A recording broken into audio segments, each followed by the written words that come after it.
प्रेम से बोलिए गौरी पुत्र गणेश जी महाराज की जय हो। ओम नमः शिवाय। आज हम सुनेंगे संकष्टी चतुर्थी व्रत में सुने जाने वाली गणेश जी की पौराणिक कथाएं, जो माघ मास के कृष्ण पक्ष की चतुर्थी को मनाया जाता है। यह दिन विशेष रूप से संतान की रक्षा, सुख समृद्धि और लंबी आयु की कामना से जोड़ा गया है। पौराणिक कथाओं के अनुसार एक नगर में एक कुम्हार रहता था।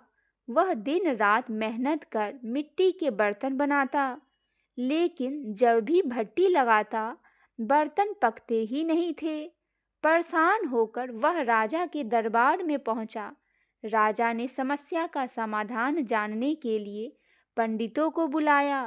दुर्भाग्यवश पंडितों ने एक कठोर उपाय बताया, भट्टी में बच्चे की बलि देने के लिए बताया। राजा की आज्ञा से नगर में वह अमानवीय प्रथा चल पड़ी। जिस घर की बारी आती वहां शोक छा जाता। इसी क्रम में एक दिन सकट चौथ के पावन अवसर पर एक गरीब बुढ़िया के इकलौते बेटे की बारी आ गई। वह बेटा ही उसकी पूरी दुनिया थी। विवश होकर भी बुढ़िया का विश्वास नहीं टूटा। सकट चौथ की रात में उसने अपने बेटे को दुर्वा और सकट की सुपारी दी और कांपती आवाज में कहा, बेटा, भगवान गणेश का नाम लेकर भट्टी में बैठ जाना, सकट माता सब संभाल लेगी। उधर बुढ़िया चौथ माता और भगवान गणेश की पूजा में लीन हो गई। उसकी आंखों से आंसू बह रहे थे, लेकिन मन में अटूट श्रद्धा थी। चमत्कार हुआ। जो भट्टी कई दिनों में पकती थी वह एक ही रात में पक गई। सुबह होते ही सभी बच्चे सुरक्षित बाहर आ गए। नगर वासियों ने इसे सकट माता और भगवान गणेश की कृपा माना। तभी से सकट चौथ व्रत को संतान सुख, संकट निवारण और मंगल कामनाओं का प्रतीक माने जाने लगा। आज भी यह व्रत मातृत्व की शक्ति और अडिग विश्वास की कथा सुनाता है। बोलिए गणेश जी महाराज की जय हो। हे गणेश जी महाराज, जिस प्रकार आपने बुढ़िया के बेटे की रक्षा की, उसी प्रकार आप अपने सभी भक्तजनों पे कृपा दृष्टि, दया दृष्टि सदैव बनाए रखिए। आइए भक्तजनों, एक और कथा सुनते हैं, गणेश जी और बुढ़िया माई की कथा। एक समय की बात है, एक बुढ़िया माँ थी जो बहुत गरीब और अंधी थी। उनका एक बेटा और बहू थी। वह रोज पूरे मन से भगवान गणेश की पूजा करती थी। उनकी सच्ची भक्ति से प्रसन्न होकर एक दिन भगवान गणेश उनके सामने प्रकट हुए। गणेश जी बोले, बुढ़िया माँ, मैं तुम्हारी भक्ति से बहुत प्रसन्न हूँ। तुम जो चाहो मांग लो। बुढ़िया माँ बोली, प्रभु, मुझे तो मांगना ही नहीं आता, क्या मांगूं और कैसे मांगूं? गणेश जी ने कहा, अपने बेटे बहू से जाओ पूछ लो।